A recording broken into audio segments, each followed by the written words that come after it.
Quand même effroyable. Je vais te raconter une histoire. Les grandes écoles forment des gens qui vont passer entre 10 et 20 ans de leur vie en réunion. Il n'y a pas une seule qui a une formation à la gestion des réunions. Non. Et 3 secrets de la réuniologie. Le premier, c'est commencer par la fin, l'objectif. Le deuxième, tous acteurs. Qu'est-ce que je fais pour que les gens dans la réunion travaillent? Et puis, le troisième secret, faire... La réunionite est une maladie collective dont le symptôme principal est l'organisation désordonnée et compulsive de réunions. Le nombre de fois où on voit qu'il y a trop de monde, on demande à un groupe de 10 personnes de tirer sur une corde, le premier tire tout seul, il tire 80 kilos, et quand il y a 12 personnes, il tire plus que 10 kilos. Paresse sociale, un directeur, 4 managers, 13 collaborateurs. Question pour un champion, combien de réunions par mois pour que ça fonctionne bien? Vous êtes bien assis? Il en faut...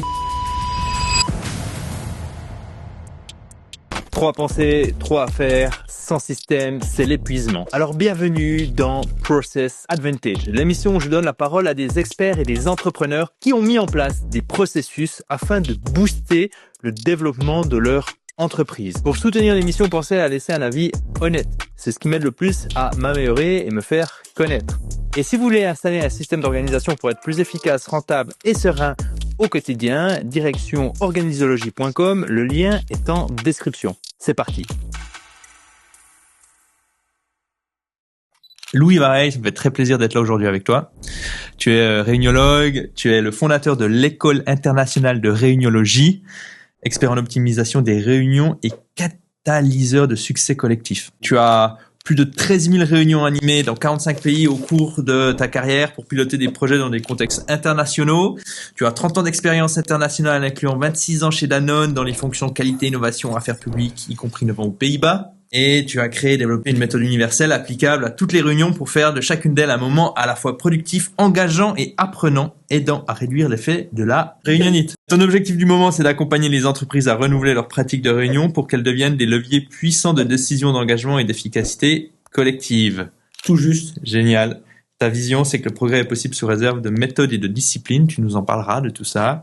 Et puis que la réunion est un outil fondamental du leadership, bien préparé et animé. Elle permet au leader d'exprimer son style et de créer le succès collectif. Donc, bienvenue. Ça me fait vraiment plaisir de pouvoir échanger avec toi. Aujourd'hui, j'aimerais bien clarifier finalement qu'est-ce qu'on va aborder pour les auditeurs qui nous écoutent. Et puis, j'aimerais qu'on aborde finalement le défi quotidien pour beaucoup, si ce n'est tous, les dirigeants, qui est de transformer les réunions, souvent perçues comme une perte de temps, en un véritable moteur de cohésion, d'innovation et de décision collective. Parce qu'une réunion bien menée, c'est moins d'énergie gaspillée, plus d'efficacité, une équipe qui avance. Est-ce que c'est OK pour toi? Tout est bon. Génial. C'est marrant parce que pour préparer cet échange, je suis allé faire 2-3 recherches sur les statistiques des réunionites. Ouais. Donc, évidemment, des recherches sur toi, pour préparer cet échange, mais pour les personnes qui n'auraient pas conscience des effets négatifs des réunionites. Ça aussi, j'aimerais bien avoir ton avis sur qu'est-ce qu'est une réunionite. 86% des salariés français sont confrontés à des réunions qu'ils jugent comme étant inutiles. 51% des collaborateurs assistent à des réunions sans savoir pourquoi. Et puis, perte annuelle estimée pour une boîte de 100 personnes, c'est 2,3 millions. Welcome to the jungle. Donc, c'est des chiffres évidemment estimés. Je vous mettrai ça tout dans les descriptions. Donc, la première question que j'ai à te poser, Louis, c'est peux-tu nous donner une méthode pour perdre son temps en réunion? Ok. Alors peut-être que je vais pas répondre directement à ça. Je vais pas faire trop de promotion de mon livre, mais je vais quand même lire la définition que j'ai proposée dans mon livre de la réunionite. Alors, c'est une proposition. La réunionite est une maladie collective dont le symptôme principal est l'organisation désordonnée et compulsive de réunions.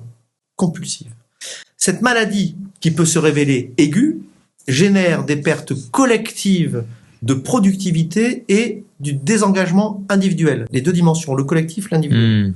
Son étiologie, c'est un vétérinaire qui parle, étude de l'ensemble des causes d'une maladie montre que la première cause de cette pathologie est un défaut systémique de clarification et de respect des niveaux de responsabilité et d'autonomie des membres de l'organisation. En anglais, on parle d'empowerment. En québécois, on parle d'encapacitation. Et donc, dans les cas graves, cette réunionite conduit les individus à perdre confiance dans leur capacité à prendre des décisions. Voilà. Donc, je vais juste poser cette définition. Cette petite définition. Voilà. La réunionite. Donc, c'est vraiment une maladie. Alors, qu'est-ce qu'on fait pour rater une réunion? C'est un peu ça la question. Ouais. Par quoi je commence? D'abord, confondre sujet et objectif. Bonjour, je vais faire un point sur le projet Catapulte. C'est pas un objectif. C'est juste un prétexte pour avoir une discussion de bistrot. Bonjour, je suis là pour que vous me donniez votre accord pour avoir 10 000 euros ou 10 000 francs suisses supplémentaires pour finir le projet Catapulte en temps et en heure. Là, on commence à être sur un objectif. Donc, à partir du moment où une réunion, on n'est pas capable de formuler en mots simples l'objectif, on va forcément à la catastrophe. Anecdote, hier, j'ai un ami qui est dirigeant, il m'appelle, il me dit, oui, demain, j'ai réuni 8 personnes pour travailler sur la stratégie de marque d'un produit, etc. Je lui dis, très très bien. Et il me dit, mon objectif, c'est d'abord de leur rappeler le contexte, ensuite de faire un brainstorming, et ensuite de voir ce qu'ils en pensent. Je lui dis, ça, c'est pas des objectifs. C'est plus un déroulement, quoi. C'est ce qui va se passer dans la réunion. Et il me dit, ah, t'as raison, Louis. Et il me dit, mais toi, tu mettrais quoi comme objectif?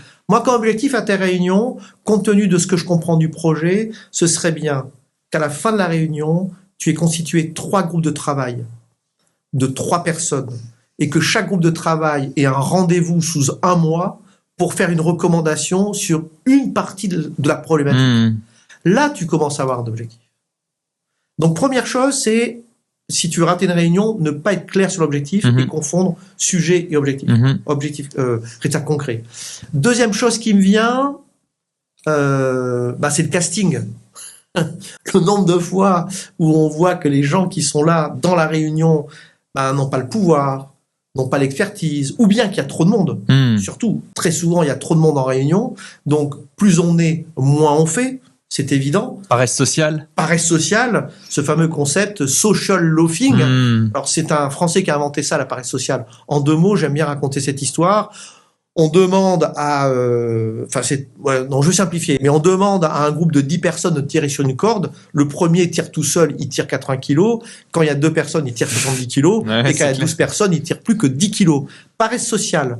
L'effort individuel est inversement proportionnel au nombre de personnes engagées. C'est clair. Ce matin, j'ai animé une formation et 12 personnes, un atelier. Animer 12 personnes à distance, c'est l'enfer. Parce que c'est très compliqué d'être sûr que les 12 personnes ne sont pas en train de faire autre chose. Alors, il y a surtout à distance. Et surtout à distance. Et en plus, c'est un client, donc je peux pas non plus être trop agressif sur l'animation. Mais, en fait, quand on n'a pas le bon casting, en termes de qualité et de quantité, on risque de se planter. Et pour rater une réunion, le dernier truc qu'il faut faire quand même, c'est, moi je dis souvent, une réunion sans plan d'action est une aberration. Donc, si on n'a pas de plan d'action à la fin d'une réunion, vraisemblablement, c'est qu'on est en train de la rater. Très bien. 3 choses. Donc, l'objectif, le casting, et puis le plan d'action à la sortie. Ok, très bien. J'adore cette manière de l'inversion, tu sais, le fait de comment faire pour atteindre un résultat qu'on n'aimerait pas. Donc, je te remercie. Donc, ne pas confondre objectif-sujet, mauvais casting, et puis pas de plan d'action en sortant d'une réunion. Donc, si ceux qui nous écoutent ici, si parfois il vous arrive de manquer un ou deux de ces éléments, ou d'avoir un ou deux de ces éléments, ou si vous vous sentez concerné par un ou deux de ces éléments, je pense que vous êtes au bon endroit. Continuez d'écouter. Tu écris et tu dis souvent que les réunions manager, ce qu'est le tournevis à l'électricien. Est-ce que tu peux nous en dire un petit peu plus là-dessus? Ce matin, c'est ce que je dis à ces gens-là. Ils me disent, ouais, mais les réunions d'équipe, oui, on n'a pas le temps. En plus, on a des équipes, pardon, je me rapproche du micro. On a des équipes où on a 40 personnes. Attendez, vous avez 40 personnes? Oui, parce qu'il y a les consultants, etc. Mais vous faites les entretiens annuels des 40 personnes? Ah non. Alors, mais c'est pas votre équipe, alors. Ah bah non, c'est l'équipe projet. Non. Moi, je vous parle de l'équipe. On a une responsabilité hiérarchique. Et Napoléon disait il faut moins de 7 personnes, 7 maximum. Jeff Bezos dit la règle des 2 pizzas, 8 personnes maximum. Sinon, on peut pas gérer une équipe où on a plus de 8 personnes. Bon. Et donc, je leur dis, mais le manager, il a qu'un boulot. C'est s'assurer que les 8 ou 7 personnes ou 5 personnes qui lui rapportent bossent bien. Délivrent. Et le manager, il ne fait que ça, normalement. Hein, je dis souvent, c'est pas de moi, hein, mais le management, c'est ne rien faire, tout faire et ne rien laisser faire. Donc en fait, le manager, sa responsabilité, c'est vraiment de s'assurer que ses collaborateurs ont ce qu'il faut pour délivrer. Le reste, c'est quasiment anecdotique. Alors après, le manager, il a généralement un chef, et le chef va lui demander un peu le même système. Mais lui, le manager, et donc la réunion, c'est l'endroit où on va se mettre d'accord sur ce qu'on a à faire. C'est l'endroit où on va mettre de l'énergie dans le système. Et après, on va pouvoir sûrement en parler. Mais il y a plein de réunions différentes pour une équipe. On parle des réunions d'équipe, mais ce qui est encore plus intéressant, c'est les réunions de l'équipe. Donc, en fait, un bon manager, c'est quelqu'un, je peux avancer, mais qui fait un one-to-one hebdomadaire avec chacun de ses collaborateurs, qui a une réunion d'équipe plutôt tactique toutes les semaines, mettre de l'énergie, du tempo, qui une fois par mois a une réunion plutôt un peu stratégique où là, on va traiter des sujets que l'on a préparés. C'est quelqu'un qui peut être une fois par mois, va piloter un groupe un peu plus large qui va réunir ses collaborateurs, mais également les collaborateurs de ses collaborateurs. Mais à chaque fois, la réunion va être qui va faire fonctionner le dispositif. Anecdote, où il y a un modèle que j'appelle le modèle pyramide. Alors c'est mieux si j'ai un paperboard devant moi. Mais en gros, imaginez une pyramide, 3 couches pour la pyramide. Vous mettez un directeur en haut, tu mets 4 managers en dessous et tu mets 13 collaborateurs. Donc un directeur, 4 managers, 13 collaborateurs. Question pour un champion. Combien de réunions est-il pertinent qu'ils se tiennent dans cette organisation par mois pour que ça fonctionne bien? Alors les gens me disent 1, certains me disent 5, parfois il y en a qui osent dire 6. Et moi je leur dis, mais attendez, mais le chiffre il est révolutionnaire, hein. Vous êtes bien assis, il en faut 89 de réunions. 89, oui, mais t'es complètement fêlé. Non, je suis pas fêlé. Vous m'écoutez?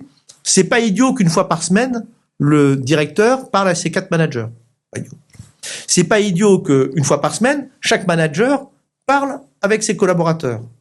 Donc ça en fait déjà 5 par semaine. C'est pas idiot non plus qu'une fois par mois, comme je viens de dire un peu auparavant, le directeur réunit ses managers et réunit les collaborateurs, histoire d'avoir une réunion. Sentir le feeling un peu. All hands, il y a plein de façons de raconter ça, Tom Hall, etc. Bref, donc on va réunir tout le monde. Mais surtout, si vous voulez que ça fonctionne, il faut que dans chaque ligne hiérarchique, il y ait un one-to-one hebdomadaire.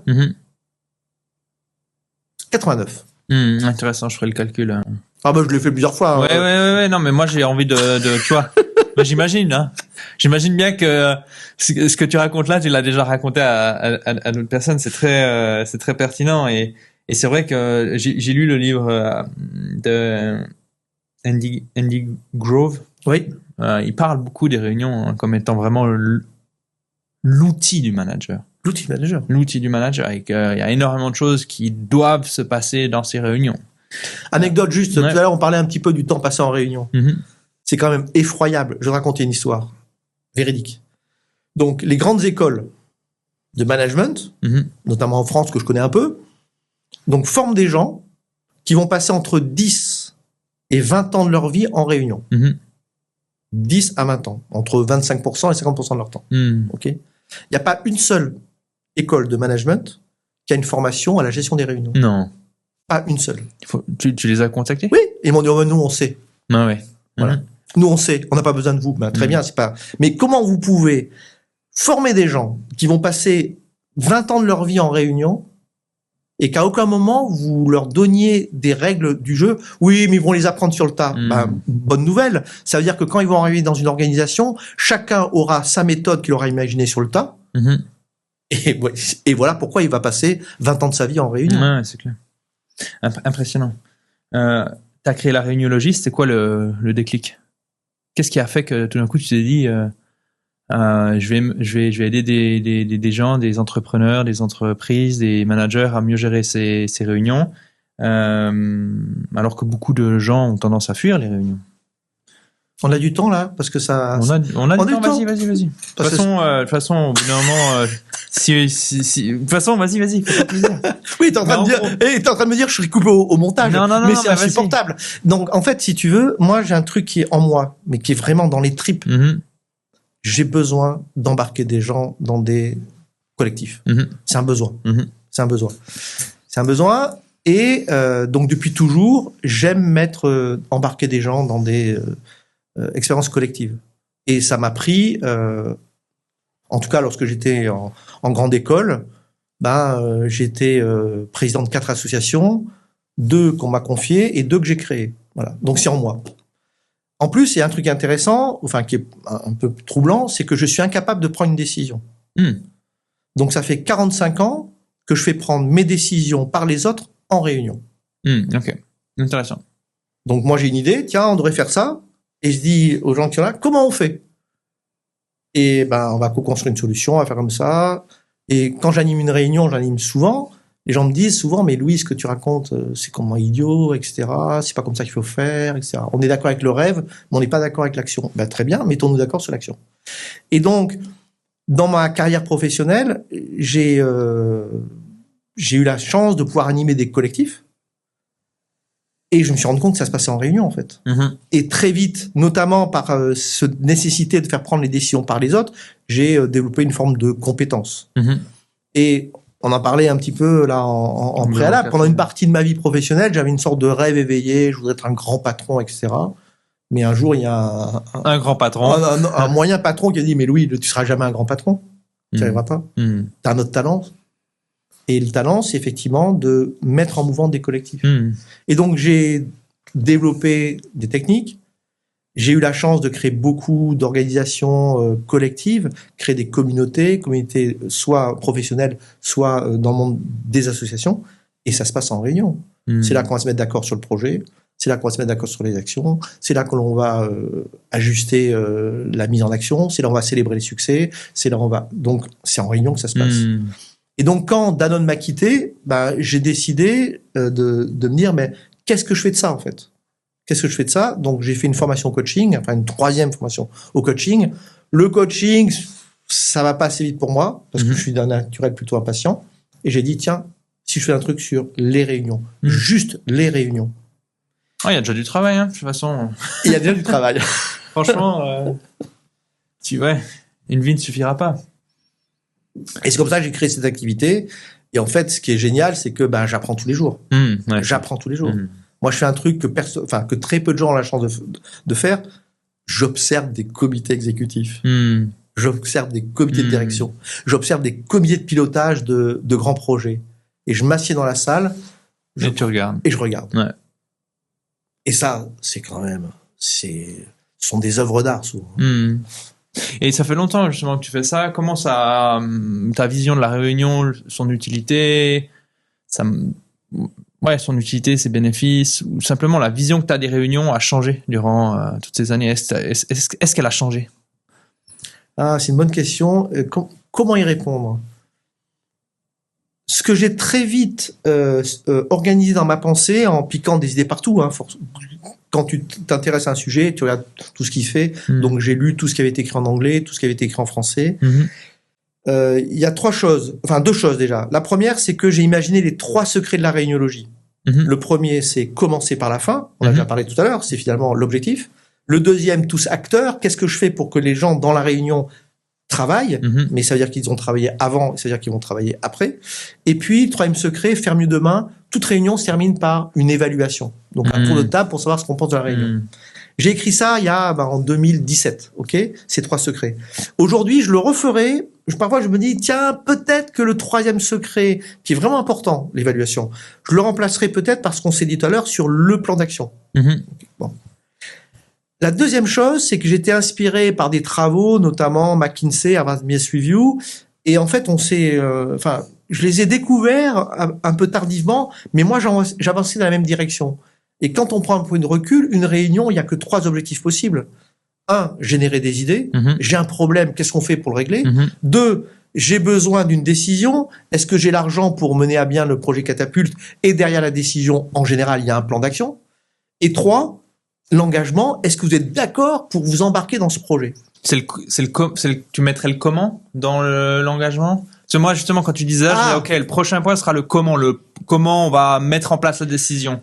C'est une bonne non, alors moi je le mets dans la décision. Donc je génère des idées, j'ai Ouais. un projet, ensuite je décide, on va le faire, d'accord, quel est le plan d'action? Ah Et ouais, là, ok, on va ça, rentrer c'est là-dedans. dans le comment, et c'est vachement intéressant parce que quand on prend le temps, une fois qu'on a formulé une décision, de se dire mettons-nous d'accord sur le plan d'action, parfois c'est assez rigolo parce que c'est en Ouais. essayant de formuler le plan d'action qu'on se rend compte que la décision elle était peut-être pas aussi voilà. Il y a une sorte d'itération à ce moment-là. Hein. Oui, exactement. Ouais. Et le troisième truc, c'est l'engagement. Et je finis là-dessus.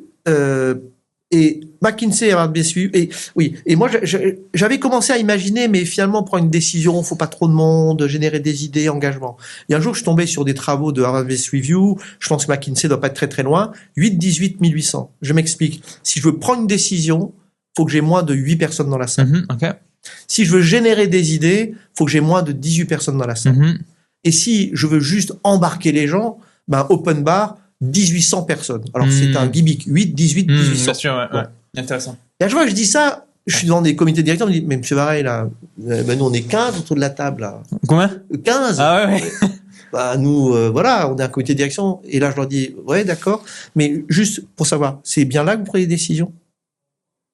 Là j'ai généralement un silence. Et en général, il y a quelqu'un. Ouais, en fait, ce qui se passe souvent, on aborde les sujets, etc. Et puis on se revoit avec les 2-3 personnes un peu essentielles, et puis on prend la décision. Donc la décision, elle n'est jamais prise à 15. Mais prise à 3, à 4, ou ouais. Et maximum 8. Ouais. Maximum 8. Ouais. Parce que 8, c'est quoi prendre une décision? C'est voilà ce que je vous propose. Et un par un, je voudrais savoir ce que vous avez compris de ce que je viens de vous proposer. Y a-t-il des choses que vous n'avez pas compris? 2, qu'est-ce que vous en pensez? 3, est-ce qu'on peut reformuler cette décision? Voilà. Et est-ce que maintenant on est tous d'accord pour cette décision? Très bien. Et dernier tour de table, est-ce que je peux compter sur vous pour raconter ce qui vient de se produire, la décision qu'on a prise de façon univoque dans toute l'organisation pour que ce soit pas le foutoir? Donc en fait, fondamentalement, tu as peu de choses qui ont évolué. C'est-à-dire, tu as peut-être la dernière partie plan d'action. Alors c'est une bonne question. Pardonne-moi, j'ai pas répondu complètement. Après, à force de rencontrer des entreprises, à force d'être confronté à des challenges, à des objections, on n'est pas d'accord, ça marche pas chez nous, etc. Très bien. Donc moi, j'ai maturé un peu mes raisonnements, mes arguments, etc. Il y a un truc qui est apparu il y a à peu près 2 ans. Finalement, quand on prend un peu de recul, une réunion, une bonne réunion, c'est quoi? C'est une réunion que l'on quitte avec de la clarté sur ce que l'on a à faire et l'envie de le faire. Point. Et donc ça, je l'ai formulé, je l'ai verbalisé en progressant, si tu veux. Bien sûr. Et souvent, quand j'assiste à des réunions, ben, j'observe. Est-ce qu'on est clair sur ce qu'on va faire? Bon. Et est-ce que les gens ont vraiment envie de le faire? Ben, parfois, il y a des voies de progrès.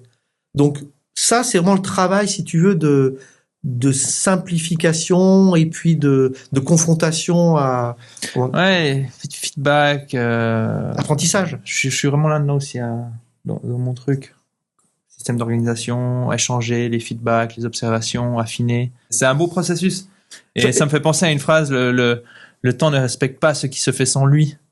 Et c'est cette phrase d'une cliente où en fait, si tu veux que quelque chose dure, ça prend du temps en fait. Absolument. Très intéressant. Et je rajoute un truc quand même, moi j'ai une chance inouïe. C'est que j'ai choisi un sujet qui s'appelle la réunion. Et la réunion, c'est bien sûr la réunion dans une organisation, mais c'est aussi la réunion de famille. C'est aussi des rituels religieux, c'est une réunion. C'est aussi les associations. Donc en fait, toute ma vie est un terrain d'apprentissage de ce que c'est que de rassembler des gens et de leur faire vivre un truc collectif. Et donc, en fait, là, je travaille sur qu'est-ce que la gestion des associations m'ont appris sur les réunions. Bah, ça me force, en fait, à réfléchir au plus profond de la réuniologie, sur qu'est-ce qu'il y a derrière tout ça et comment on peut purifier, simplifier pour que ça devienne, accessible au plus grand nombre. Ouais, parce que justement, tu disais, hein, il faut de la méthode et de la discipline. Et si l'information était suffisante pour déclencher des changements, ça se saurait. Hein. Alors que finalement, là, je pense qu'il y a confronté. Hein. Tu donnes la méthode fonctionne dans le groupe A et ne fonctionne pas dans le groupe B. Et on arrive sur toute la cette notion de résistance au changement, les difficultés, ouais, je trouve ça assez intéressant, quoi. Mais ça peut aussi des fois être, j'hésite entre le mot frustrant ou inspirant. Frustrant, je pense qu'on a peu d'énergie, et inspirant qu'on a pas mal d'énergie. On se dit comment faire mieux, comment repousser en fait la méthode, comment l'améliorer pour faire en sorte que le plus grand nombre de personnes l'utilisent et l'appliquent avec succès. Intéressant. Juste un truc que j'aime bien. J'ai piqué la formule. Moi, je l'avais un peu imaginé, mais j'ai piqué la formule à un type qui s'appelle Alain Marceau. C'est la petite expérience irréversible. C'est quoi la petite expérience irréversible? Souvent en formation, je dis aux gens, écoutez, est-ce qu'il y en a qui font de la crème chantilly ici? Moi. Bon, mais comment tu fais? Tu veux dire, je prends un bol, je prends de la crème fleurette, tu mets du sucre vanillé. Oui, je mets un peu de sucre vanillé, et ensuite tu fouettes. Oui, je fouette. Batteur ou à la main? Non, batteur, très bien. Ok. Est-ce que tu as déjà essayé de mettre le bol au réfrigérateur 1 heure avant de faire ta crème chantilly? T'as pas essayé? Écoute, tu rentres chez toi, la première fois que tu fais la crème chantilly, tu vas essayer. Et tu vas vivre une petite expérience irréversible. C'est quoi? C'est qu'en fait, plus jamais, tu feras de la crème chantilly autrement qu'en mettant le bol 1 heure à l'avance au réfrigérateur. Et Alain Marceau appelle ça donc, c'est lui qui a donné ça, petite expérience irréversible. J'adore ça. Et donc moi, ma responsabilité quand des gens me demandent de les accompagner, c'est pas moi qui transforme. Quand les gens me demandent de les accompagner pour transformer leur réunion, je leur fais vivre des petites expériences irréversibles. Je leur dis, je vois un comité exécutif, je leur dis, écoutez, la prochaine fois, vous allez juste essayer ce truc-là. Et en fait, en faisant ça, ils vont vivre une expérience, ils vont dire, mais plus jamais on fera autrement que faisant ça. Mais surtout, ils se disent, tiens, le progrès est possible. Donc, peut-être qu'en allant chercher d'autres idées, on va pouvoir vraiment transformer nos réunions.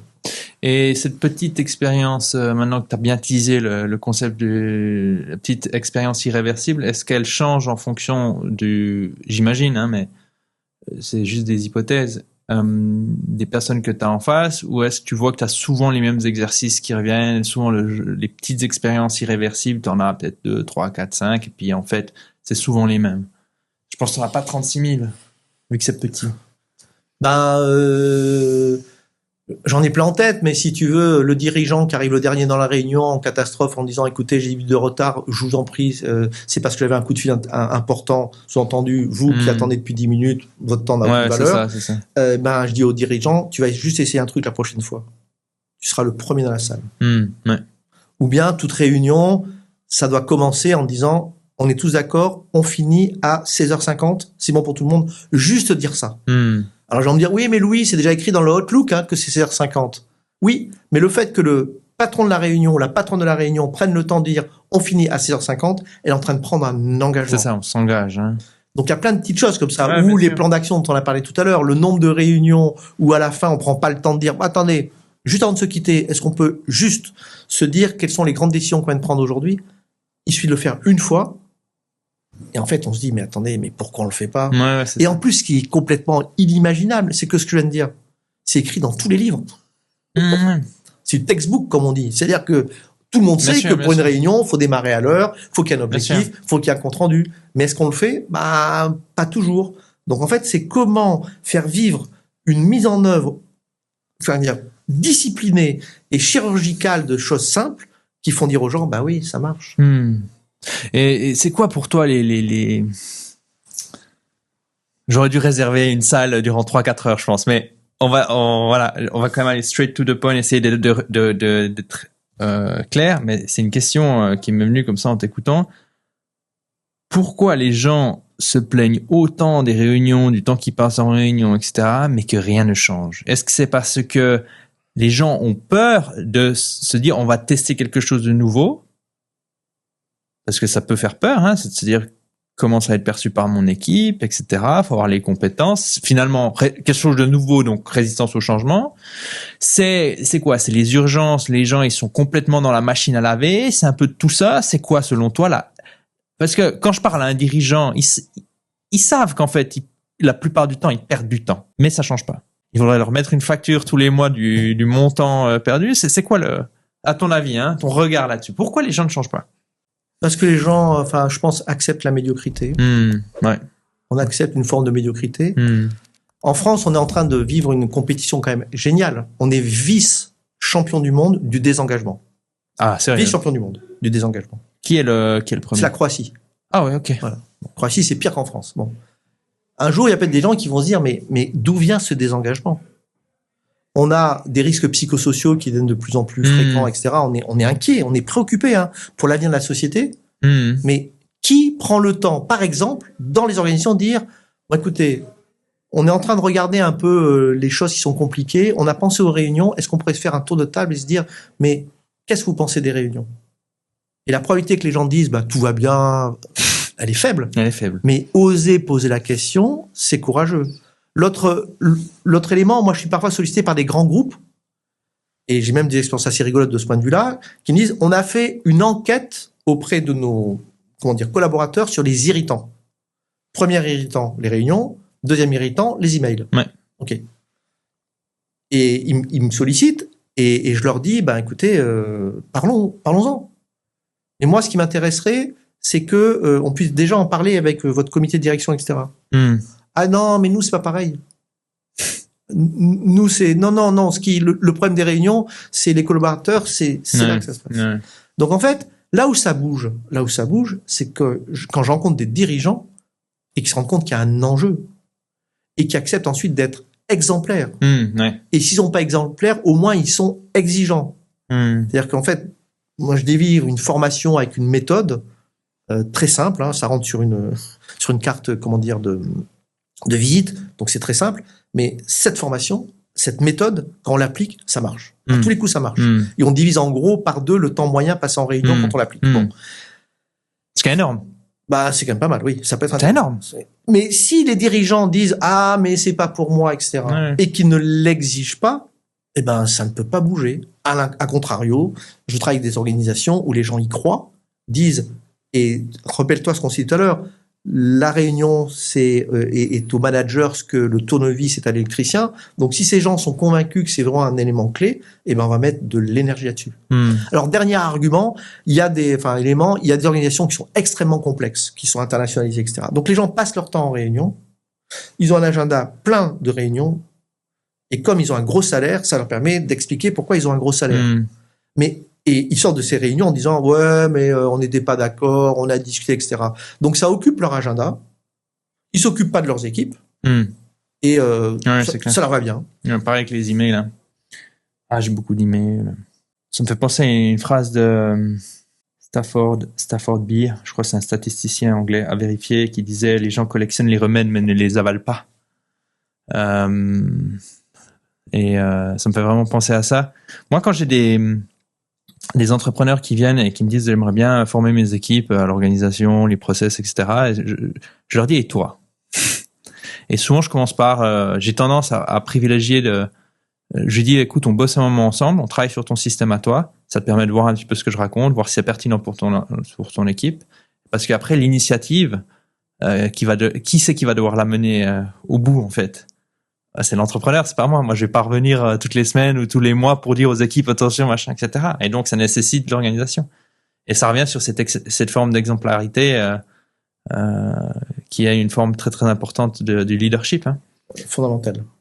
Et il y a un groupe, toi qui as des enfants, alors t'as beaucoup plus d'expérience que moi, mais je vois déjà le lien entre le leadership et la parentalité, c'est le comportement. Les enfants comme les équipes observent ce que tu fais et vont le reproduire, quoi. Il y a une phrase, je vais la retrouver, mais j'arrive jamais à la formuler correctement. Cette fameuse phrase de Albert Schweitzer sur l'exemplarité, qui dit en gros seule l'exemplarité est le levier pour influencer les autres. Ok, un entrepreneur nous écoute, il est toujours avec nous, il se dit purée, c'est intéressant. J'ai envie de tester, j'ai envie de changer mes réunions.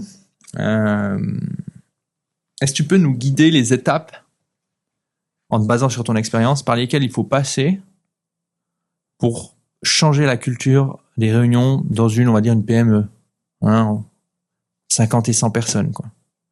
Par où on passe? On va se répéter, Ça passe par le dirigeant, surtout dans une structure de cette taille-là.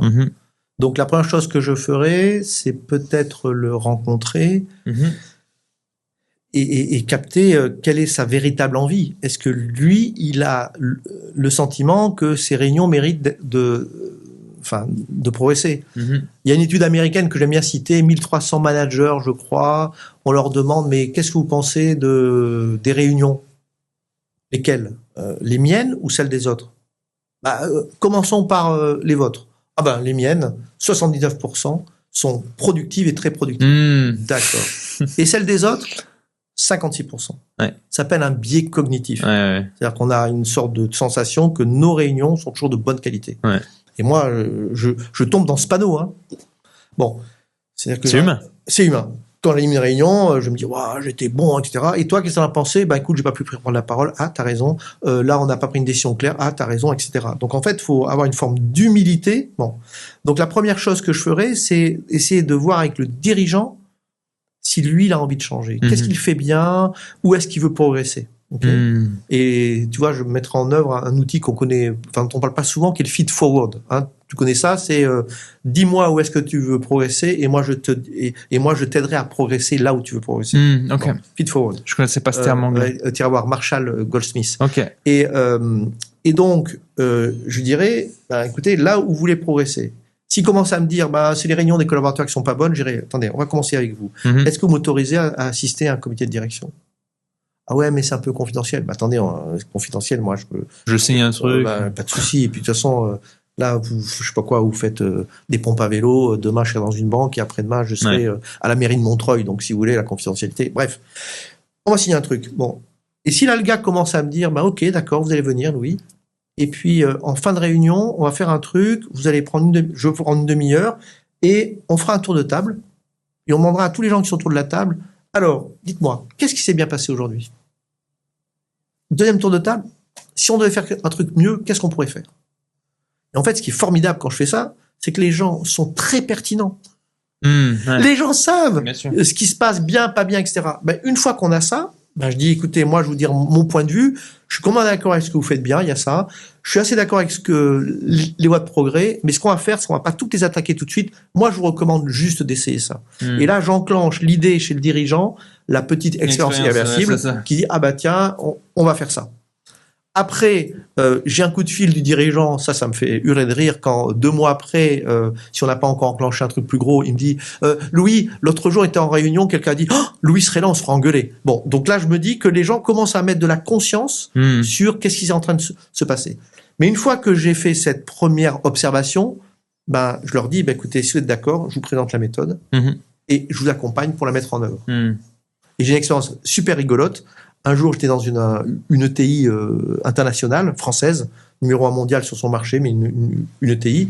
Bref, et je forme le comité de direction le matin, et l'après-midi, il y avait des consultants, et entre midi et 2, le dirigeant, il prend un des outils de la méthode, et il lance la réunion en disant, écoutez, ce matin, on a eu une formation avec Louis, durant le midi, j'ai essayé de mettre par écrit ce qu'on va faire, voilà ce que je vous propose. Et le gars, devant tout son comité de direction, et des consultants, en l'occurrence McKinsey, met en œuvre l'outil. Là, qu'est-ce qu'il dit? Attendez, moi j'y crois. Bien sûr. Et je m'engage. Bien sûr. Et donc, une fois qu'on a fait bouger un peu le comité de direction, après, on essaie d'évaluer comment on peut déployer, comment on peut embarquer d'autres personnes. Et pour influencer, en fait, une organisation, pour que ça bouge, pendant longtemps, je disais, il me faut des pionniers. Donc, des gens qui sont intéressés pour améliorer leur méthode de gestion de réunion. Et en fait, avec le temps, je me suis rendu compte, c'est bien de bosser avec des pionniers, mais c'est encore mieux de bosser avec les champions. Ok. Qui, dans l'organisation, a des pratiques plutôt pertinentes, vertueuses.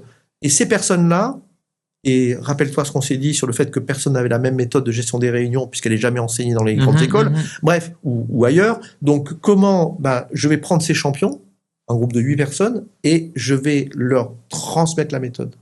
Et ensuite, ils vont la mettre en œuvre. Et ils vont, en fait, très très vite embarquer le reste du corps social. Et est-ce que ces champions doivent aussi avoir un peu une personnalité extravertie, bien s'entendre avec des personnes? Je pense quand même, pour... C'est une bonne question, mais c'est pas évident. Parce que s'ils sont introvertis dans leur coin, machin... Alors, attends. Moi, je suis introverti, je me considère comme on va parler dans ce sujet, mais... Non, attends. Pardonne-moi, c'est pas hors sujet, c'est fondamental. Ok. Donc, écoute-moi bien. Faut pas confondre introversion, enfin être introverti et être timide. Ouais, Faut pas confondre être extraverti et être une grande gueule. je suis d'accord. Ce sont deux choses différentes. Il y a un gars que j'aime bien citer, on l'aime pas beaucoup parce qu'il paye pas assez d'impôts, etc. Mais on peut pas critiquer ou challenger sa réussite professionnelle. C'est Jeff Bezos.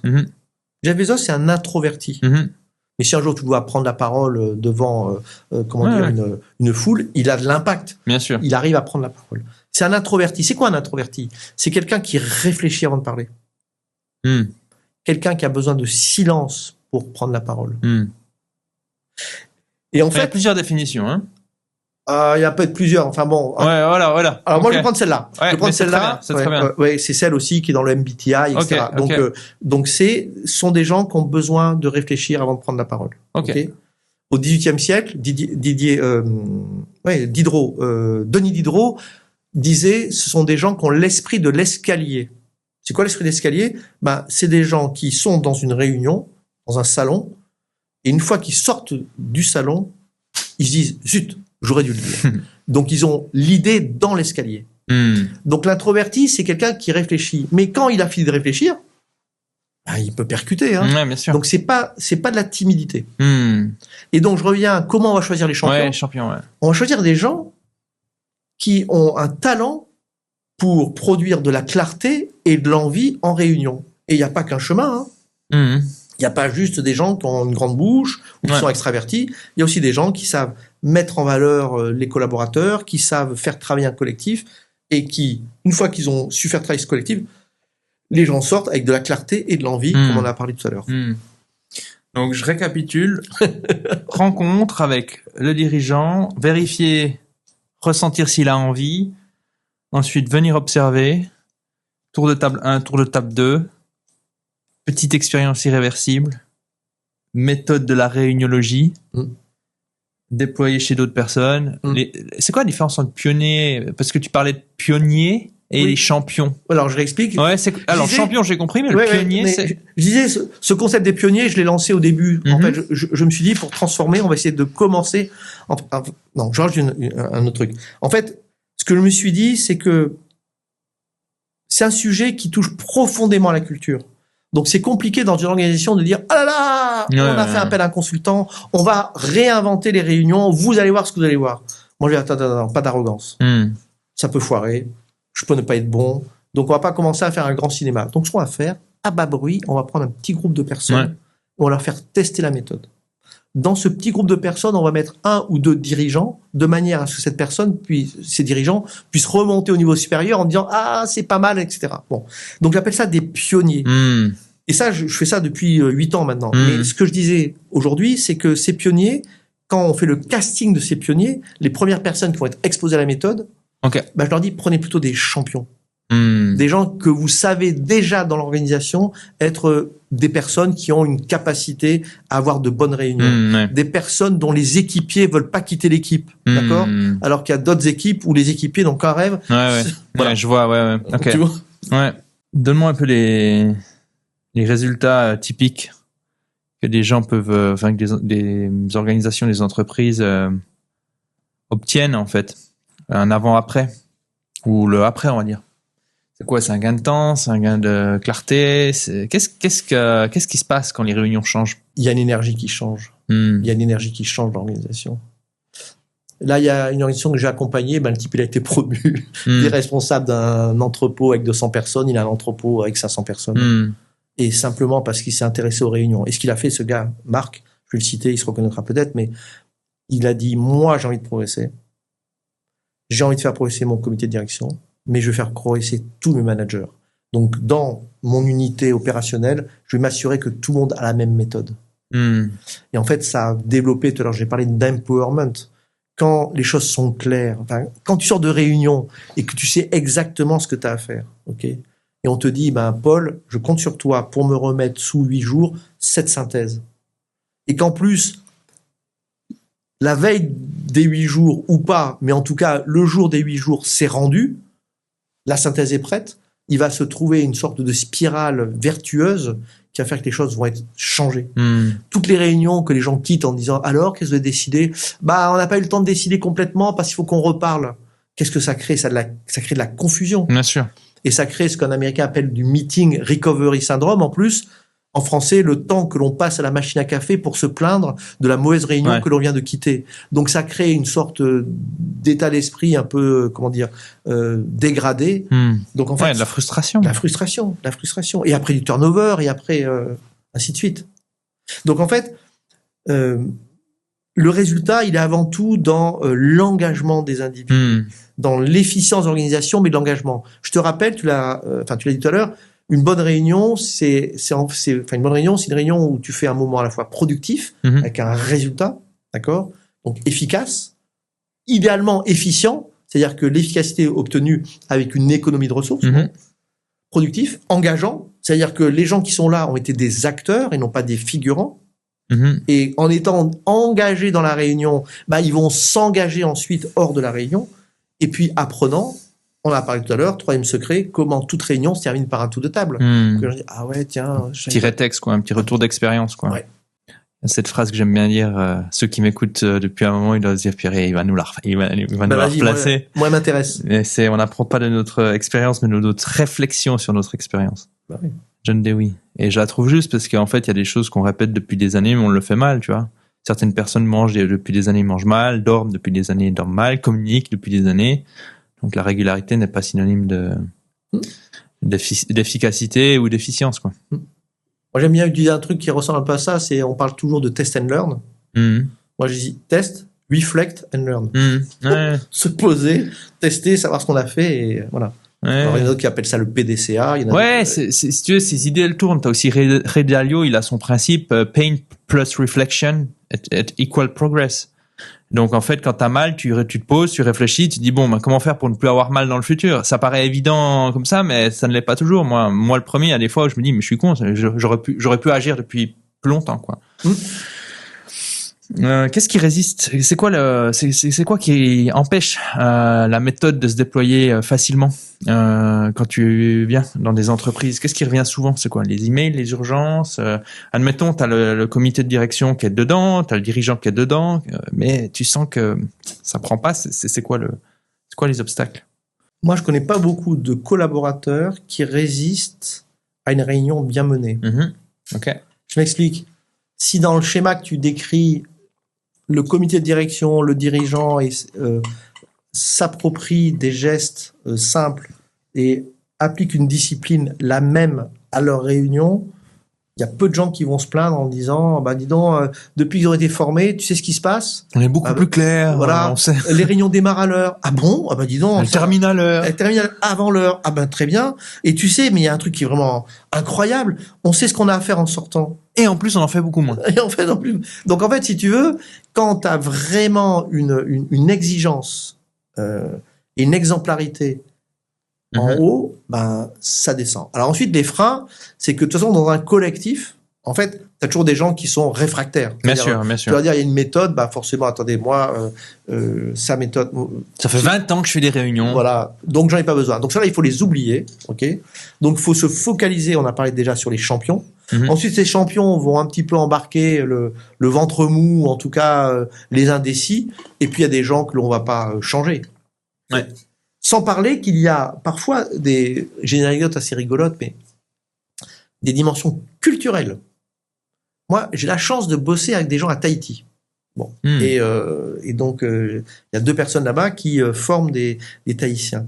C'est extrêmement intéressant de voir comment, dans la culture donc océanienne, le futur est derrière nous, derrière eux, et le passé devant eux. J'avais entendu ça, ouais. Parce que tu ne connais pas le futur. Tu ne connais pas le futur. C'est ça, hein. Et donc, quand tu les fais travailler sur la gestion des réunions, et tu leur dis la réunion est au service d'une production de la réunion, mais au service d'un projet dans le futur, c'est un peu compliqué. C'est amusant, mais c'est compliqué. Ouais, j'imagine. Donc, ce que je veux dire, c'est qu'en fonction des terrains, les gens sont plus ou moins ouverts à ce changement, ou plus ou moins ouverts à une mécanique intellectuelle que moi, je propose, si tu veux.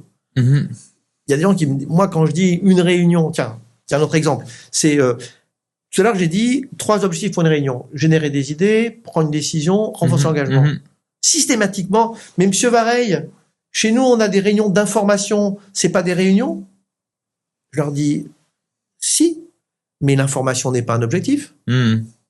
Comment ça, l'objectif? L'information n'est pas un objectif. C'est quoi l'objectif? L'objectif, c'est en général de construire l'engagement. J'informe les gens pour qu'ils aient une vision élargie, une vision, et qu'ils se sentent engagés. Mais si par hasard, dans le collectif, il y a des gens qui disent ouais, non, on vous écoute, monsieur Barry, mais nous, on va continuer à faire des réunions d'information, donc on va saouler les gens dans des formats descendants où pendant 50 minutes, on va leur cracher des slides sur la stratégie d'entreprise, disant qu'ils viennent, continuez les amis, continuez. Ouais. Mais si vous prenez le temps, à la fin de la réunion, de dire aux gens, alors, qu'est-ce que vous avez pensé de la réunion? Si vous prenez le temps de les écouter, vous allez voir qu'ils vont peut-être vous proposer des voies de progrès pour arrêter de leur bourrer le crâne avec 50 slides. D'ailleurs, cognitivement, il n'y en a pas que 1 sur 10 qui est capable de se souvenir de 10% de ce que vous avez dit. Clair. Tu dis que tu répares les réunions et que tu soignes la réunionnite. Concrètement, comment interviens-tu? Tu l'as déjà dit, c'est un peu le processus. Ouais, alors c'est intéressant. Cette phrase-là, j'aime bien cette phrase parce qu'en fait, on l'a co-construit avec un ami dans un bistrot, etc. Et en fait, il y a une phrase qui est une phrase incroyable. C'est-à-dire qu'à chaque fois que je me présente en one-to-one avec quelqu'un, bonjour, je me présente, je suis Louis Vareille, je suis réuniologue. Alors les gens ouvrent les yeux, c'est quoi ça? C'est quoi ce clown? Je répare les réunions et je soigne la réunionnite. Dans exactement 100% des cas. Les mots qui sortent de la bouche des gens qui sont en face de moi, c'est vous devez en avoir du boulot. Et là, tu dis oui. Et donc, je dis, ça va. Mais bref, je répare les réunions. Alors moi, je répare rien en réalité. Je donne des clés pour que les organisations réparent leurs réunions. Et pour que les réunions deviennent bonnes. Et une fois qu'elles sont bonnes, on va se poser les questions, est-ce qu'on a les bonnes réunions? Une fois qu'on sait c'est quoi une bonne réunion avec un objectif, le bon plan, casting, la bonne préparation, comment je prends en ligne de compte les comportements, les introvertis, les extravertis, etc. Et que ça, j'arrive à améliorer ma pratique, après je me pose des questions. Alors, faisons la cartographie de toutes les réunions et reposons-nous la question, quel est l'objectif de cette réunion?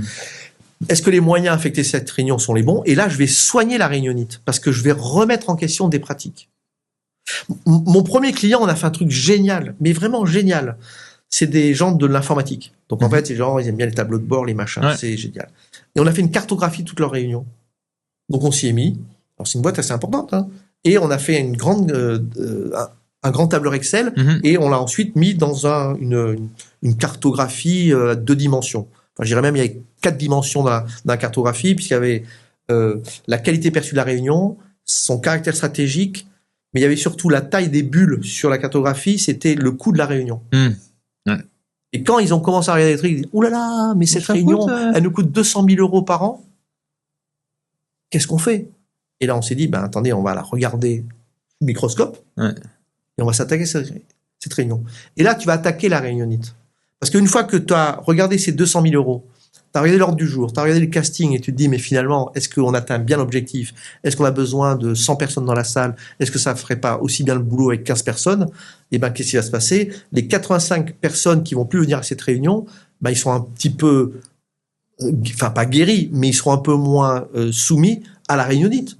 Puis ça fera une fois par mois, peut-être 2 heures, qui ne passeront pas dans une réunion qui n'est pas intéressante. Ouais, multiplié par... Voilà. Donc en fait, je répare les réunions pour que les réunions soient bonnes, et ensuite je vais soigner la réunionnite, c'est-à-dire que je vais amener les organisations à se pencher sur leurs réunions. Je peux te raconter une dernière anecdote là, qui est rigolote, mais sur leurs réunions et pour voir comment ils vont avoir les bonnes réunions. Et justement, parle-nous de ces bonnes réunions pour un chef d'entreprise. C'est quoi les réunions types qu'il devrait avoir dans son agenda? Et je ne sais pas si tu as aussi une sorte de périodicité entre ces différentes réunions. Alors évidemment, le contexte est roi, hein, mais peut-être que tu as des schémas récurrents qui reviennent régulièrement. En fait, je pense que effectivement, c'est difficile d'avoir un modèle. Ce qui est clair, c'est que il y a des réunions où l'on va, engager les gens. Déjà. Bon, celles-ci, elles sont assez simples. On peut avoir beaucoup de monde. L'important, c'est d'embarquer les gens, qu'ils adhèrent au projet, qu'ils adhèrent à la vision. On est plus sur de une sorte de vente. Pitch, vendre, convaincre, influencer, ouais, enfin embarquer, cohésion, motiver. voilà, engagement. Ouais. Ok. T'as ensuite des réunions. Ce que je trouve très intéressant, là récemment, j'ai bossé pour une organisation publique et on m'a dit, on a des copiles informatiques. Ok. Et on a des soucis avec ces copiles informatiques. Et donc ils me disent. Donc les copiles, si tu peux dire pour les gens en français, comité de pilotage, qui s'oppose au comité de projet. Ok. Comité de projet. Moi, je dis souvent un comité de projet, ça se fait autour d'une table ronde. Ouais. Un comité de pilotage, ça se fait autour d'une table en U. Ok. Parce qu'en fait, qu'est-ce qui se passe dans un comité de pilotage? Il y a un porteur de projet, un responsable de projet, qui va demander quelque chose. En général, à des hiérarchiques. Est-ce qu'on est d'accord pour changer de phase? Est-ce que je peux avoir votre accord pour un peu plus d'argent? Est-ce que je peux avoir votre accord pour accepter le fait qu'on va finir en retard ou je ne sais quoi?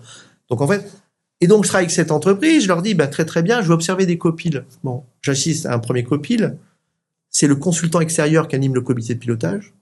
Ok. Le consultant extérieur? Ouais. Ah ouais, ok. Voilà, bon. Et c'est pas l'entreprise. Bon. Et puis c'est un débat. On discute. Ouais, mais on devrait faire ça, on devrait faire ça. Bon, très bien. Et on me demande d'en observer un autre. Et je dis, très, très bien. Est-ce que je peux avoir le compte rendu du copil de la réunion précédente? Ah, il n'y en a pas eu. Pourquoi il n'y en a pas eu? Il n'y a pas eu de décision. Ah, d'accord, je comprends. Mais est-ce que je peux avoir le compte rendu du copil précédent? Ah, il n'y a pas de compte rendu. Pourquoi il n'y a pas eu de décision? Et à la fin, je leur dis, mais attendez, vos copiles, vous prenez des décisions ou pas? Non. Ah bon? Mais à quoi il sert? Donc en fait, je réponds à ta question là sur le dirigeant. Le dirigeant qui dirige, il n'est pas là pour rentrer dans le projet. Il est là pour qu'on lui soumette des questions. Dis donc, chef, est-ce qu'on est d'accord pour signer ce contrat en lâchant tel pourcentage de commission? Est-ce qu'on est d'accord pour remettre de l'argent sur ce projet, etc. Mais il va pas rentrer dans le projet. Bien sûr. Il va donc piloter. Il va trancher. Ou même il va juste, entériner des décisions qui ont déjà été faites par les gens. Ouais. Et surtout, il va aussi dire, attendez, arrêtez de venir dans mon bureau en me disant, chef, on a un problème, blablabla. Attendez, c'est quoi votre recommandation? Qu'est-ce que vous seriez à ma place? Qu'est-ce que vous feriez? Vous n'êtes pas à ma place, mais dites-le moi. Et puis moi, je vais vous dire ce qu'on va faire. Mais tout ça, c'est un changement culturel très profond. Parce que le dirigeant, pour peu qu'il soit quelqu'un qui a eu ces parcours incroyables de dirigeants, créateurs d'entreprises qui grossissent, à un moment, il faut qu'ils arrêtent d'avoir une clé de 12 dans la main. Ouais, c'est clair. Et donc, ils vont poser des réunions où ils vont, eux, apporter de la valeur ajoutée. Et pas sortir la clé de 12. Ouais, ce que tu disais avec les gens qui doivent venir avec des solutions, ça me fait penser à un petit modèle, le 1-3-1. Tu viens avec un problème spécifique qui est bien défini, déjà ça. Tu me donnes 3 solutions. Et puis tu me donnes ta favorite, puis tu me dis pourquoi. J'aime bien la favorite. J'aime bien la favorite. Ouais. C'est-à-dire qu'en fait, tu vas pas... Donc, si tu as un problème qui est bien formulé, c'est déjà pas mal. 2, si tu as des options, c'est vraiment très très bien. Mais moi, j'aimerais que tu te mouilles aussi. Ouais. Pourquoi la favorite, quoi? Explique-moi. Et en plus, alors il faut après une couche en fait d'humilité. C'est-à-dire qu'il faut que la personne qui vienne en disant moi je recommande l'option 1, quand les gens qui sont là vont dire écoute, on a bien réfléchi, je pense qu'on va plutôt partir sur l'option 2. Faut pas que le type se dise ah là là, il m'aime pas, ouais, bien etc. sûr. Donc il faut une sorte de capacité de résilience, enfin je sais pas si c'est le bon mot, mais d'accepter que sa recommandation soit pas celle qui soit choisie. Parce bien que sûr. Sinon, on part. Alors, comment c'est passé? Ils ont pris les décisions, c'est pas la bonne. C'est des salauds. Voilà. Ouais, non, c'est clair, ça demande une certaine forme de maturité. Ouais. Donc, si on revient sur cette question de dirigeant, t'as une réunion hebdo, une réunion mensuelle. Okay. Est-ce que t'as des types de réunions? Il y a un type qui s'appelle Patrick Lencioni qui a écrit des choses sur les dysfonctionnements de l'équipe et notamment dans un bouquin. Ah oui, je crois que j'ai. Ouais. Il y a un bouquin qui s'appelle Death by Meetings, donc mort par meeting. Donc le problème, il n'est pas uniquement en Europe, il est également aux États-Unis. Son bouquin a une quinzaine d'années, mais j'aime bien. Il dit pour l'équipe, donc un dirigeant, il a un comité de direction. Il faut qu'il y ait une réunion quotidienne. Alors ça dépend de la configuration physique, mais ça peut être cool si tu veux. Le dirigeant, s'il a paradis avec une PME, si tout le monde est là, une fois, alors on va se prendre le petit café, comment ça va, etc. Bon. Ensuite, il y a l'hebdo. L'hebdo, la réunion hebdo, elle va être plutôt tactique. Synchronisation. Alors, c'est quoi les sujets importants? Est-ce qu'on est d'accord pour se retrouver à tel moment? Les obstacles. Voilà. C'est les ça, trucs vraiment ce sont des sujets, ça veut pas dire que c'est un ordre du jour pas préparé, mais ce sont des sujets plutôt tactiques, ok? Une fois par mois, peut-être parce que en réunion tactique, on a trouvé des sujets, ah là, on a un vrai problème. Bon, on va pas le traiter tout de suite, parce qu'il faut qu'on réfléchisse. Tu le prends, Paul? Ok, Paul, tu te mets avec Caroline, très bien. Et est-ce que vous pouvez revenir à la réunion mensuelle stratégique? Alors, stratégique, c'est un mot un peu trop fort peut-être, mais une réunion de réflexion. Et dans cette réunion, on aura 2-3 sujets qui sont des nœuds, sur lesquels il faut que l'on fasse de l'intelligence collective pour savoir ce qu'on apporte comme solution à un problème. Et là, ton 1-3-1 tout à l'heure remarche, bien sûr. C'est quoi le problème? Ouais. C'est quoi les options? Et maintenant, dans le comité de direction, Ouais, qu'est-ce qu'on décide? Bon. Parce qu'ils auront eu le temps justement de se poser pour clarifier le problème, venir avec des variantes, etc. quoi. Exactement. Donc là, tu es plutôt dans le stratégique. Puis ensuite, il y a la réunion au vert, la réunion quadrimestrielle ou trimestrielle, qui elle est là pour regarder un peu plus loin, pour renforcer le collectif, pour gagner en sensibilité sociale. Donc c'est le moment un peu du team building ou en tout cas de l'inclusion qui permet à chacun de se dévoiler un peu pour gagner en termes de qualité de relation dans le collectif. Donc là, tu as un modèle déjà super intéressant. Ouais. Et typiquement, dans la réunion donc hebdomadaire, tac, tac, tac, elle va durer peut-être 45 minutes, c'est ça, tac, tac, tac. Si un sujet, un caillou qui apparaît, on ne casse pas le caillou. On le prend pour plus tard. On le prend pour plus tard. Il y a un caillou, on va pas le casser maintenant, parce que le casser maintenant, c'est quoi? C'est décider que 50% des gens qui sont dans la salle vont servir à rien, puisqu'ils sont introvertis, donc ils sont incapables d'être intelligents sur un caillou qui vient juste d'arriver dans leurs yeux. Ouais. Bon, alors qui prend ce caillou? Paul? Caroline? On s'en reparle dans 15 jours? Ça, c'est un super pouvoir. Ça me fait penser aussi à un niveau individuel, les superbes idées que tu peux avoir sur un projet qui auraient tendance à te disperser. Tu es en train de bosser sur A, et tout d'un coup, tu dis « Ah ouais, mais B, c'est génial !» Et je trouve que c'est un excellent réflexe, c'est dire « Je la capture, je la stocke, et j'y reviens une fois que j'aurai terminé cette partie. » Le mot magique ou les deux mots, c'est pas maintenant, plus tard, mais sans renoncer en fait. Ah bien sûr, non, il faut le traiter. Il y a un truc.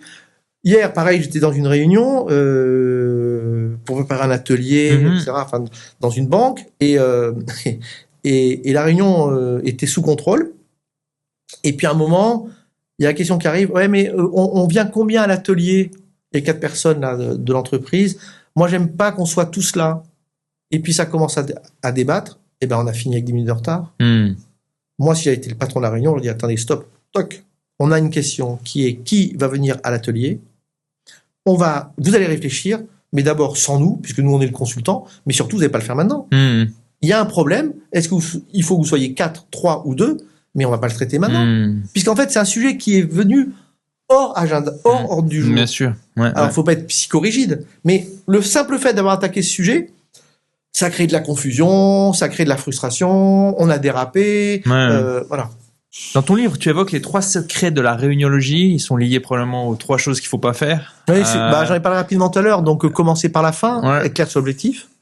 Deuxième, tous acteurs, qu'est-ce que je fais pour que les gens viennent préparer aux réunions pour être des acteurs? Donc, je reboucle sur cette notion d'introversion. Donc, qu'est-ce que je fais pour que les gens viennent préparer? Ensuite, soit des acteurs dans la réunion. Donc, quelle modalité d'animation je mets en œuvre pour qu'elle soit adaptée à la diversité des gens qui sont dans la salle. Typiquement, moi, je suis un membre, enfin, je suis dirigeant. Forcément, le profil psychologique du directeur des ventes, de la directrice ou directeur marketing, du DAF et du DRH seront différents.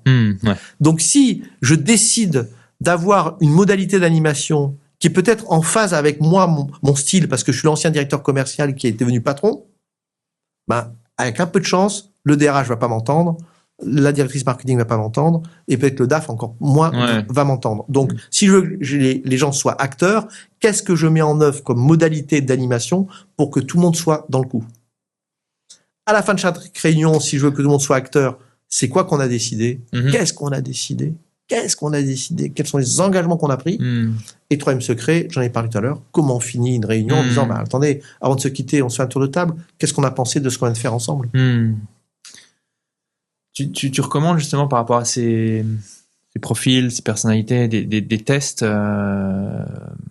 auprès de tes clients? Par exemple, tu interviens auprès d'un le patron, et puis tu lui recommandes de comprendre à qui il a affaire, de faire passer à ses dirigeants ou à son équipe finalement de direction des tests de personnalité. Tu recommandes ça?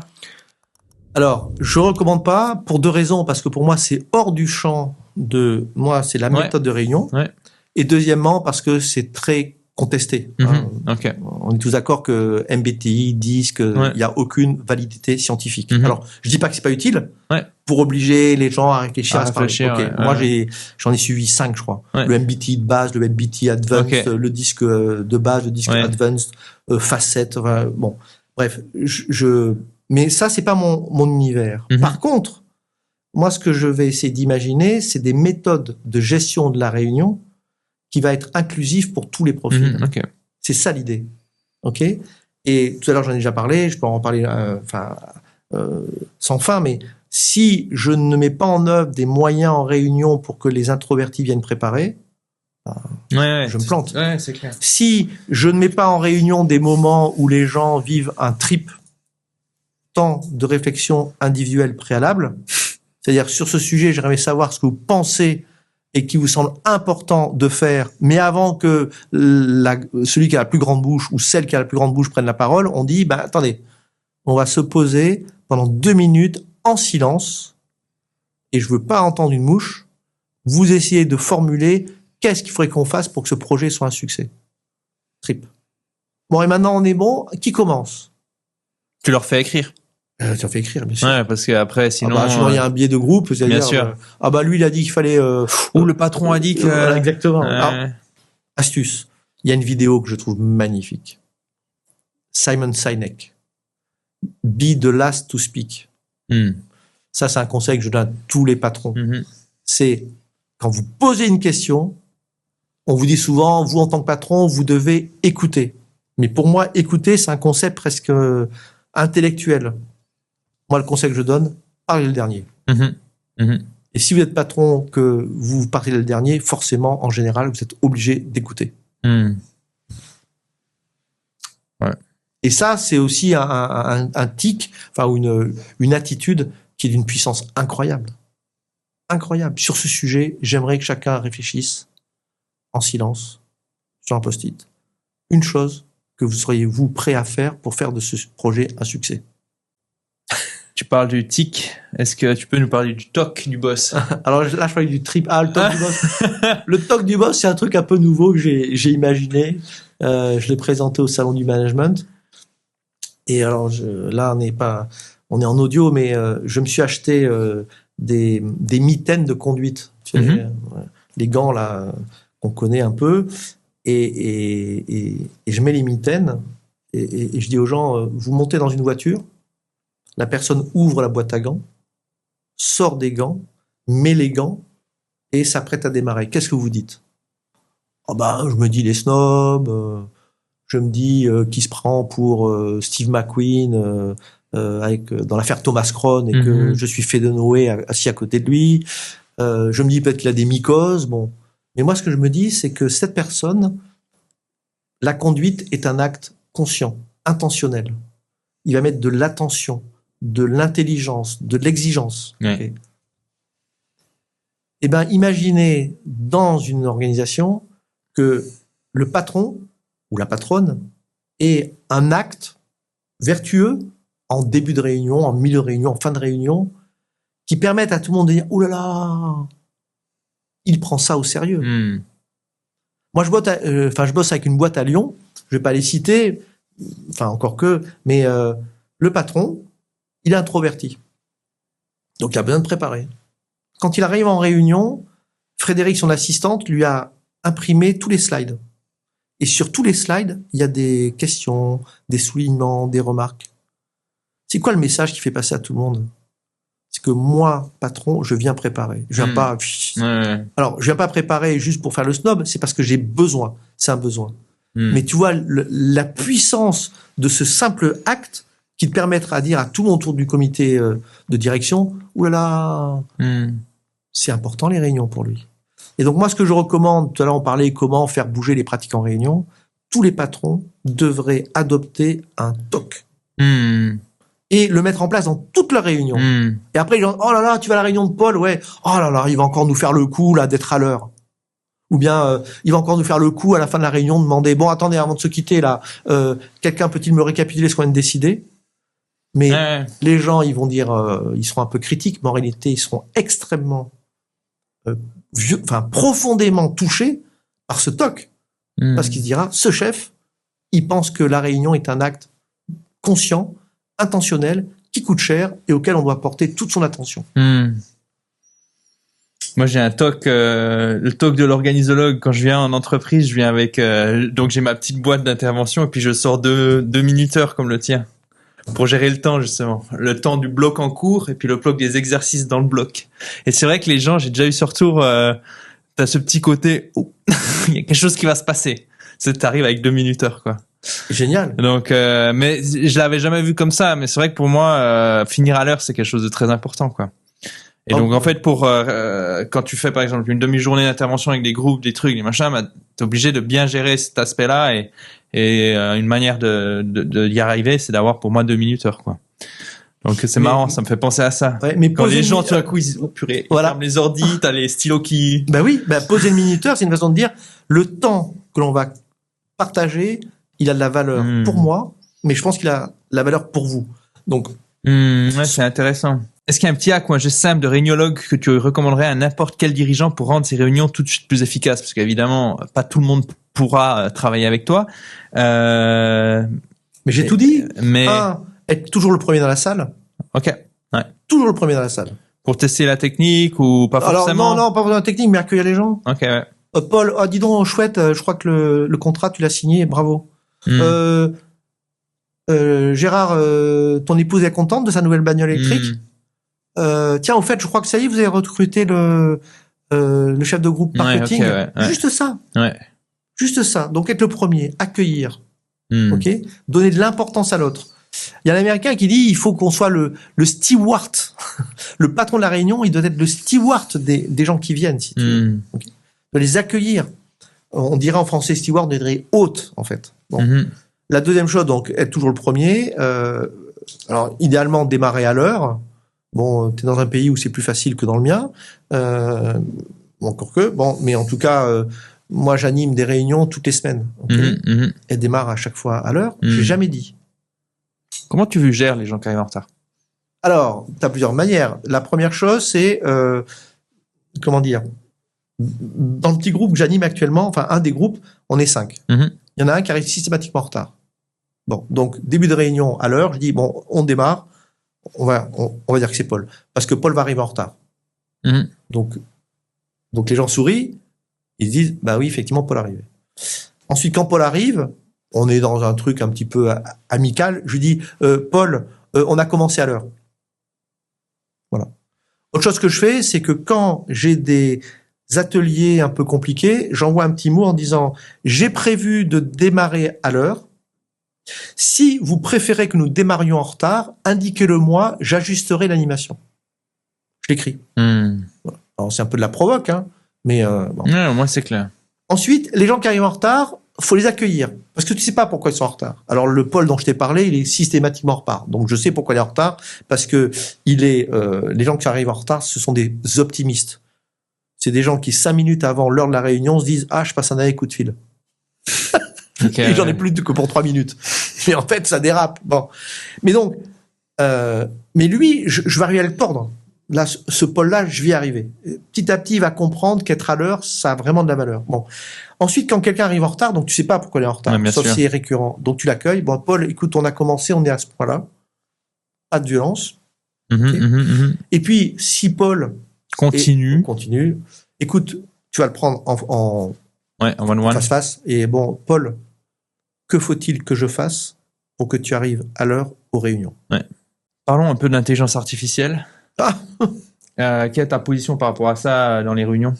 Parce que je pense que c'est une question qu'on doit souvent te poser maintenant, non? Retranscription, tout ça. Ouais, c'est un vrai sujet. On a des outils qui sont annoncés pour tout faire, hein, mais on va y venir après. Mais déjà, ceux qui sont assez opérationnels, ce sont ceux qui font des sous-titres, 2, ceux qui font la traduction instantanée, ça commence à être vachement intéressant. Si tu vas sur les outils de visioconférence, tous maintenant ont une traduction instantanée qui est de très bonne qualité. 3, il y a le compte-rendu. Le compte-rendu. La saisie intégrale de la vidéo, la transcription intégrale des échanges, et puis la production d'un plan d'action. Donc ça marche de mieux en mieux. Mais ce que je dis souvent, garbage in, garbage out. C'est pas parce qu'on a un outil d'intelligence artificielle qui est capable de bien retranscrire une conversation que si la conversation est de mauvaise qualité. Bien sûr. L'autre chose aussi, c'est que ce qui fonctionne bien aujourd'hui, quand même, c'est quand on est dans des réunions distancielles symétriques. C'est-à-dire que chaque individu est identifié avec son poste. Quand on est dans une réunion hybride ou asymétrique, ou quand on est une réunion présentielle, la captation du son et la transcription n'a pas forcément la même qualité. Ce qui pose un vrai problème. Pourquoi ? Parce qu'en fait, on va se dire, les réunions à distance ont des bons comptes rendus, les réunions en présence ont des comptes rendus de moins bonne qualité. Donc, est-ce que l'on peut se fier à ces outils de synthèse de réunion alors qu'on va pouvoir les utiliser que dans une partie des réunions ? Garbage in, garbage out. Moi, ce que je trouve incroyable et que peu de gens utilisent, mais moi, je me régale avec ça, c'est quand tu as un enregistrement de réunion, tu peux re-rentrer dedans et tu peux dire qui a le plus parlé, qui était de meilleure humeur, qui a été le plus créatif. Donc, tu as une sorte de base de données, de data que tu vas pouvoir exploiter pour traiter. Donc, oui, ces outils progressent. Est-ce que je vais me fier sur le compte-rendu généré automatiquement par la machine ? Non. De toute façon, il va falloir que je le relise. Parce qu'il y aura des imprécisions, etc. Donc, en fait, moi, de ce que je perçois, mais j'ai pas assez de recul pour... j'ai pas encore rencontré des entreprises qui me disent on est tout passé en IA et tout est merveilleux, que les réunions soient distancielles, présentielles, hybrides, etc.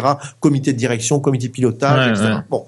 Je l'ai pas vu. Dès que j'aurai vu, je pourrais être un peu plus positif. Mais aujourd'hui, faire des comptes rendus qui sont pas parfaits, pour ne pas les relire après, les envoyer aux gens, ça marche pas. Parce que une des règles de la réunion, de la réuniologie, on a parlé, c'est le plan d'action. Une réunion sans plan d'action est une aberration.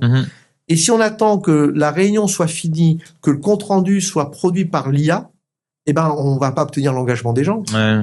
Parce que l'engagement des gens, il faut que je l'obtienne dans la réunion. Bon, on est d'accord, sur ce truc-là, on va faire ça. C'est bon, je peux compter sur toi. Sur ce truc-là, on va faire ça. Donc voilà où j'en suis. Et après, il y a la génération suivante d'IA, qui, dit-on, on appuie sur un bouton, l'IA va faire l'ordre du jour, refaire le planning automatiquement du projet, etc. Et même le travail, il va même prendre ton poste. Voilà.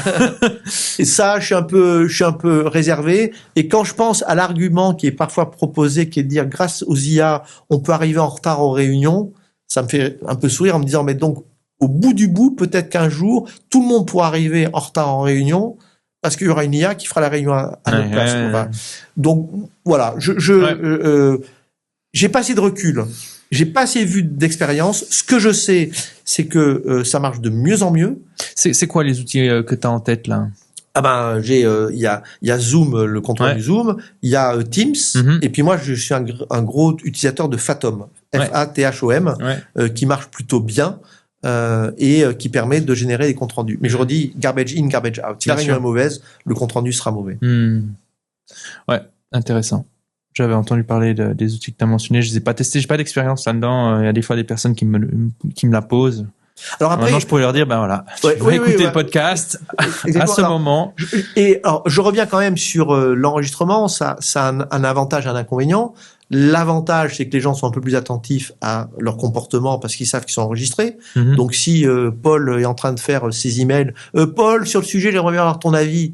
Quel sujet tu mon avis? Bon, donc les gens sont peut-être un peu plus sous tension du dispositif parce qu'ils savent que leur comportement va être enregistré. Réciproquement ou à l'inverse, ça peut aussi influencer leur sécurité psychologique et leur capacité à dire vraiment toutes les choses qu'ils ont pensent et tout ça. Donc, moi, à mon avis, il est en train de se passer des choses incroyables sur l'intelligence artificielle, c'est évident, mais nous, on a créé déjà plusieurs outils d'accompagnement, mais pas de compte-rendu pour les réunions. Ce que je me dis quand même, c'est que, attention, ne déshumanisons pas les réunions. J'observe déjà ce phénomène de déshumanisation dans les organisations qui ont modélisé leurs réunions. Quand je dis modéliser, c'est-à-dire le monde de l'agile, le monde du lean, à force de dire c'est comme ça, on en oublie la raison d'être de la réunion. Okay. On a des rétros, on a des grooming, etc. Et en fait, on est tellement dans une mécanique un peu normée qu'on en oublie la raison d'être de la réunion et on en oublie de remettre de l'humanité dans ces réunions. Clarté et envie. C'était ça. Clarté et envie. Clarté et envie. Ouais. Et tu parlais justement des outils que vous avez un peu développés.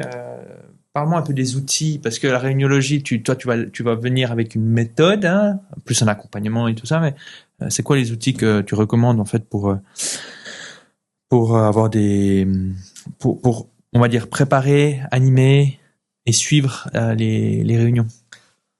Alors, il y a le truc évident, c'est l'ordre du jour. En fait, toute réunion doit avoir un ordre du jour. Et alors, s'il n'est pas préparé à l'avance, ça peut arriver. On a des réunions de gestion de crise. On va quand même se mettre d'accord au début de la réunion sur ce qu'on va faire. Ouais. Bon. Donc, il y a plein de manières de rédiger un ordre du jour. La deuxième chose, l'autre outil, c'est le compte rendu. Moi, je suis un big fan d'un concept que j'ai imaginé, que j'appelle le papyrus, c'est-à-dire que le compte rendu de réunion récurrente, c'est un empilement de toutes les réunions. Voilà. Donc, j'anime, tout à l'heure j'en parlais là, un bureau d'une association. On se réunit tous les mois toutes les semaines, à 13h le mardi. Hier, je regardais, on a un compte rendu qui fait 228 pages. Pourquoi? Parce qu'en fait, on a empilé tous les comptes rendus. Donc ça, c'est un outil tout bête et qui est pas très sophistiqué, mais qu'au moins amène à avoir une trace de tout ce qu'on a décidé. Et puis, ça permet de remettre l'ordre du jour en haut. Et le compte rendu, je l'ai pas eu le temps de le dire, mais je crois que c'est un point vraiment important. Le compte rendu, en fait, ce qui est intéressant, c'est pas le compte rendu. Ce qui est intéressant, c'est que pour faire un compte rendu, il faut être d'accord. Donc le compte rendu d'une réunion, ce n'est que le levier ou le prétexte pour s'assurer que la clarté a été atteinte. Ordre du jour, compte rendu, d'autres outils comme ça? Est-ce que tu affiches, tu recommandes d'afficher par exemple l'ordre du jour, un timer, le temps? Est-ce que c'est des choses, tu laisses les entreprises libres? Comment tu... oui. Libre, oui, j'imagine, mais est-ce que tu as des recommandations? Ça dépend des cas. Moi, ce que je vois parfois, c'est les fameux comptes rendus que l'on remplit en live et que l'on envoie sur un écran. Okay.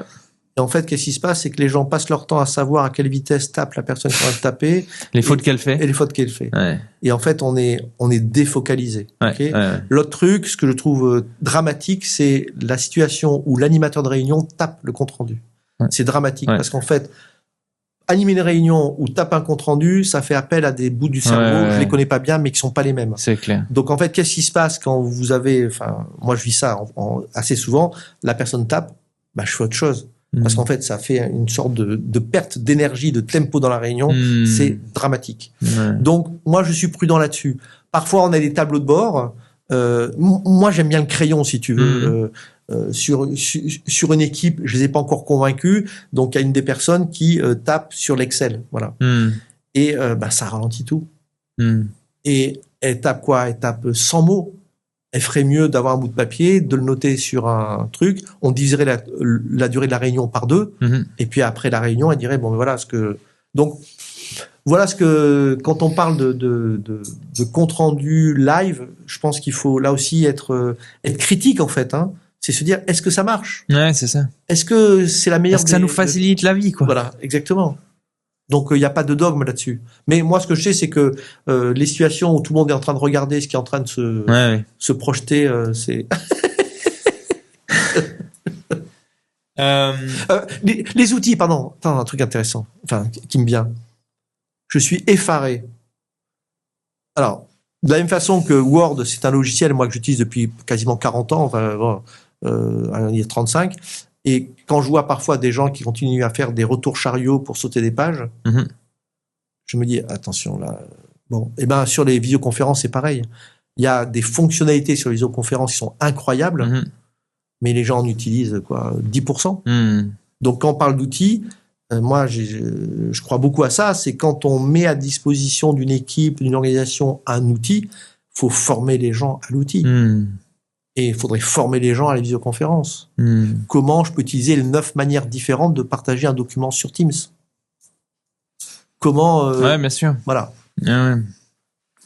Tu parles à un convaincu. Moi, j'ai une petite formule quand je parle de système d'organisation. Je dis en fait, un système d'organisation, t'as un objectif, t'as un outil, une méthode, et puis ensuite t'as des comportements. Si on prend le brossage de dents, ok, comme système, l'objectif c'est une bonne hygiène, par exemple, peu de caries, pas trop de dépenses chez le dentiste. Ensuite t'as l'outil qui a la brosse à dents, peut-être éventuellement des trucs pour te brosser les dents, voilà. La méthode, ce que tu fais entre le moment où tu prends la brosse puis le moment où tu la reposes, puis ensuite tes comportements, est-ce que tu te brosses les dents ou pas, quoi. Et beaucoup de gens sont omnubilés par les outils parce qu'ils oublient que finalement c'est l'élément le moins performant entre l'outil, la méthode et les actions qui va définir la performance globale du système. Et qu'en fait, tu peux avoir une brosse à dents plaquée or, si tu as une mauvaise méthode, ou si tu te brosses les dents une fois par mois, ça va pas le faire. Et souvent, ce que je vois en entreprise, c'est le bordel avec nos mails, on est submergé d'emails, tenez Teams. Et tu rajoutes en fait de la complexité, tu formes pas les gens, et maintenant, tu as du bordel dans les emails et dans Teams, et les gens qui sont encore plus sous l'eau, quoi. Et si on rajoutait en plus une boucle WhatsApp? C'est ça. Mais non, c'est ça. WhatsApp, c'était fait millefeuille, hein. Donc, intéressant. Qu'est-ce qui t'enthousiasme le plus en ce moment dans ton job, en tant que réuniologue? Moi, je vis une période un peu particulière. Là, je sors un peu de la réuniologie au sens strict, mais j'ai décidé de transmettre. Et donc, je suis en train de monter un réseau complètement inattendu. Je suis en train de vivre un nouveau rêve que j'ai jamais fait. Donc, on est en train de construire un réseau international de gens qui vont déployer la réuniologie. Donc, incroyable. Ouais, on en discutait là hors micro. C'est génial. Pourquoi? Parce qu'à nouveau, si tu veux, la réunion, c'est quand même un truc incroyable. Ça se vit en permanence en fait. Là, on est en réunion, d'accord? Donc, tout est réunion. Et donc, actuellement, on est en train de monter un collectif, j'en ai parlé tout à l'heure, y compris avec Paul qui arrive à chaque fois en retard aux réunions, il va m'entendre. Et chaque réunion est une opportunité à la fois pour aller chercher de la puissance dans ce collectif, pour construire de l'harmonie, pour construire un rêve collectif, mais en même temps pour éduquer ces personnes qui vont ensuite déployer au geste. Donc c'est super enthousiasmant.